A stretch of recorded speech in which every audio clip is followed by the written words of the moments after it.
Bonjour à tous et bienvenue dans ce webinaire Airflow.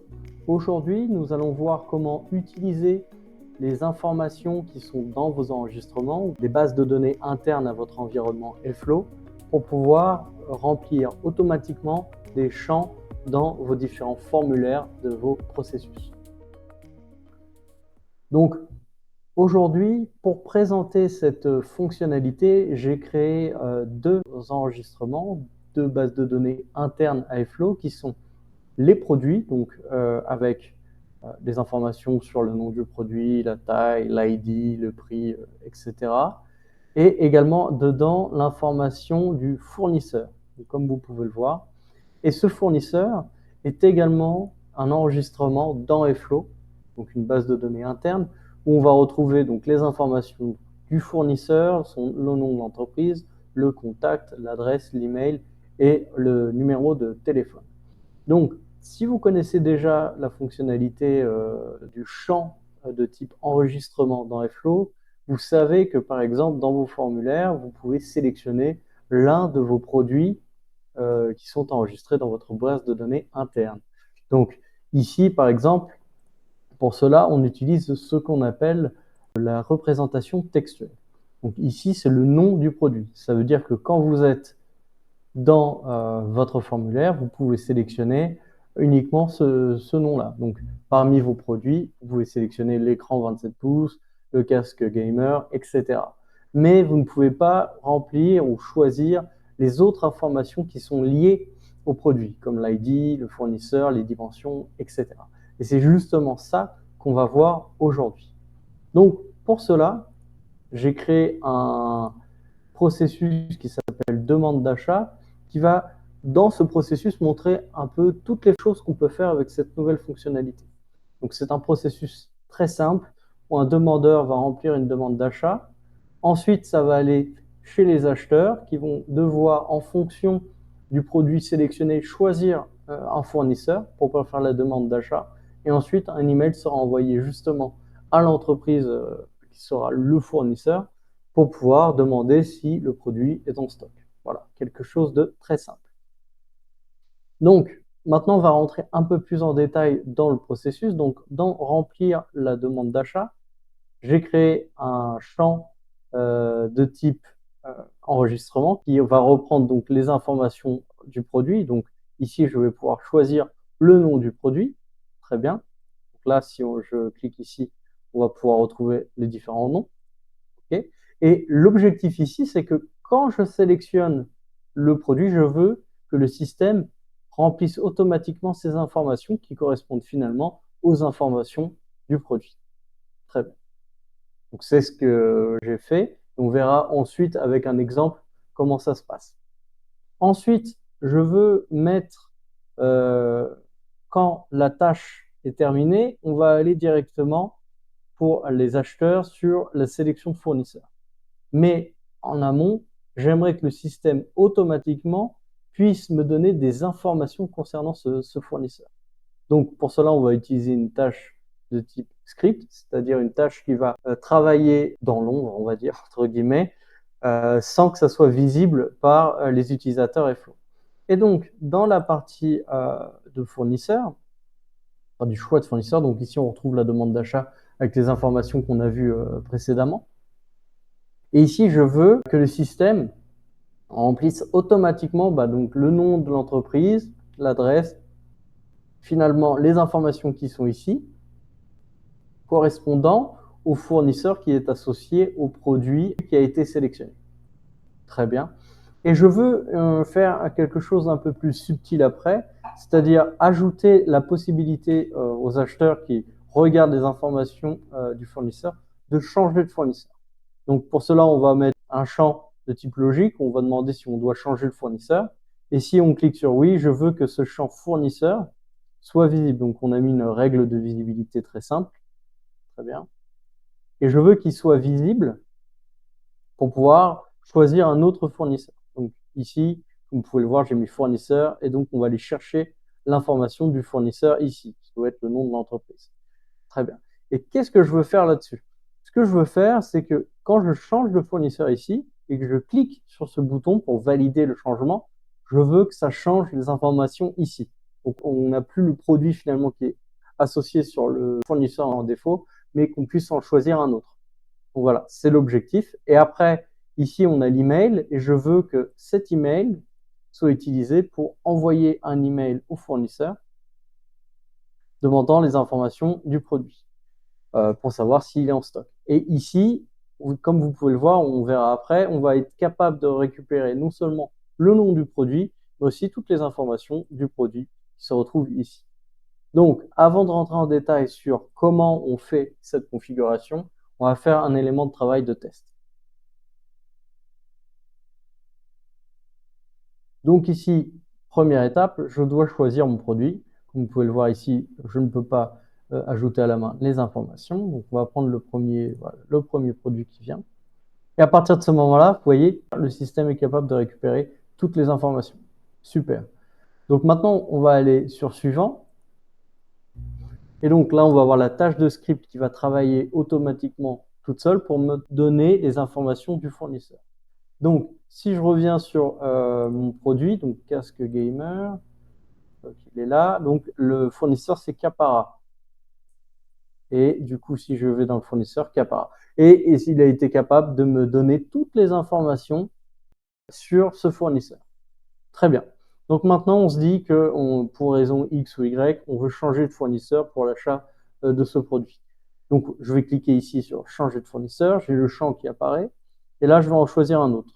Je vais prendre, par exemple, Alpha Distribution. Très bien. Je vais cliquer ici pour mettre à jour les informations. Et maintenant, on récupère les informations de Alpha Distribution qui est à Lyon et mon contact, c'est Jean-Martin. Donc, voilà, Alpha Distribution. Donc, c'est bien Lyon, contact Jean-Martin. Très bien. Super. Et maintenant, on va cliquer sur suivant pour envoyer un mail du coup à contact@alphadistrib.fr.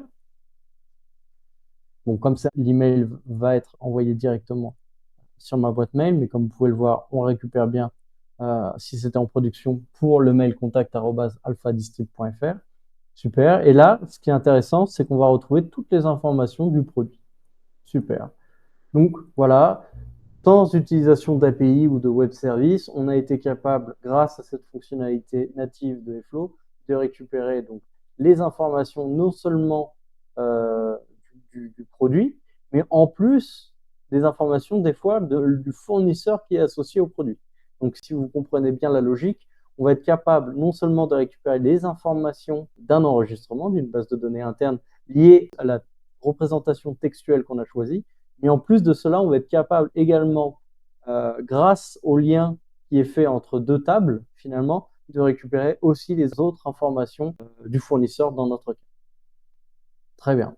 Donc maintenant, on va voir comment on configure cela. Premier élément, c'est le changement automatique. Donc tout à l'heure, on a bien vu que quand j'ai choisi par exemple un produit, ensuite le système a été capable de me récupérer automatiquement les informations pour les mettre dans ces champs. Comment on fait cela? On va cliquer sur l'icône en forme de crayon et ensuite on va cliquer sur changement. Par défaut, vous allez sûrement arriver sur l'écran API utilisant Node.js. Il faudra sélectionner Action et Flow, définir la valeur. OK. Donc moi, j'ai déjà fait un paramétrage entre les valeurs de gauche qui vont correspondre au champ de votre formulaire et les valeurs de droite qui vont correspondre aux propriétés de vos différents enregistrements. Donc, petite information importante. Pour le moment, on peut utiliser sur les formulaires que des champs de type texte. D'accord? Et les informations de propriété des enregistrements, alors vous pouvez mettre par exemple une propriété de type numéro dans un champ de type texte. Ça pose pas de problème. En revanche, il y a quelques propriétés qui ne vont pas être pour le moment capables d'être récupérées, comme par exemple les dates, les fichiers, les listes d'enregistrement, les champs un peu plus complexes, on va dire. Donc, comment on fait cette paramétrisation? D'abord, vous allez ajouter un paramètre. Ici, vous allez choisir le champ qui vous intéresse, donc champ de type texte. Donc, par exemple, moi, je vais mettre contact. C'est juste pour l'exemple parce que mon paramétrage est déjà fait. Et ici, qu'est-ce que vous allez faire? Vous allez sélectionner par défaut. Cliquez pas sur la flèche, hein, on n'a pas besoin de ça. Et là, vous mettez 2 points et vous allez rechercher l'information de l'enregistrement qui vous intéresse. Donc, moi, par exemple, c'est produit. Je vais taper produit. Et là, vous voyez, il y a marqué produit enregistreur. Donc là, si vous cliquez là-dessus, vous allez récupérer l'information de la représentation textuelle de cet enregistrement, ce qui ne nous intéresse pas. Mais après, vous voyez, on a un point, et là, on va récupérer les différentes propriétés qu'on peut retrouver ici. C'est exactement ce que j'ai fait au-dessus. D'accord? Donc, par exemple, ici, je pourrais mettre le prix. Ça veut dire que dans mon champ contact, je vais récupérer le prix du produit qui a été sélectionné en amont. Bon. Sinon, comme vous pouvez le voir, contact, ça doit sûrement correspondre au contact du fournisseur. Et ce qui est intéressant, c'est ce que je vous ai dit tout à l'heure, c'est que si je vais dans produit, donc là j'ai fournisseur, très bien, et après j'ai fournisseur contact. Donc le système est capable d'aller me chercher en fonction du produit que je choisis. Donc par exemple ce produit-là, il va être capable de trouver le fournisseur, et à l'intérieur de ce fournisseur, donc qui est alpha, voilà, il va être capable de me retrouver le contact. Très bien. Bon, pour l'exemple d'aujourd'hui, je n'ai pas besoin de le faire parce que tout est configuré. Très bien. Confirmé. On va quitter.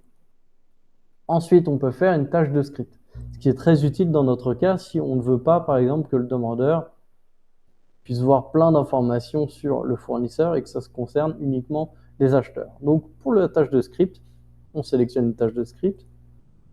Dans les propriétés, on va dans exécution, connecteur, action et flow, opération, définir la valeur, et ça fonctionne de la même manière.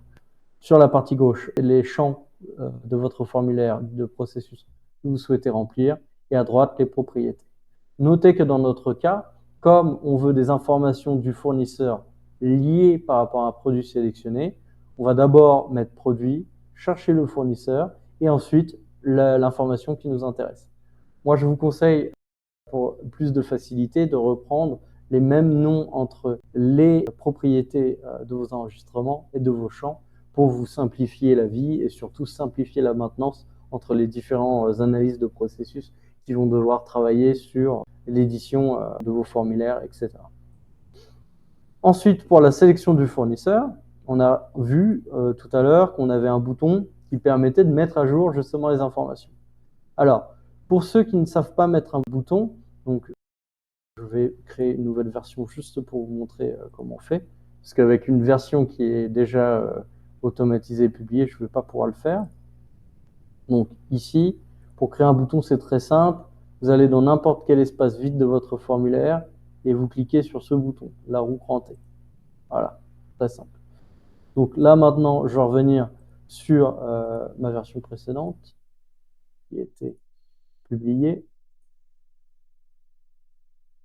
Très bien.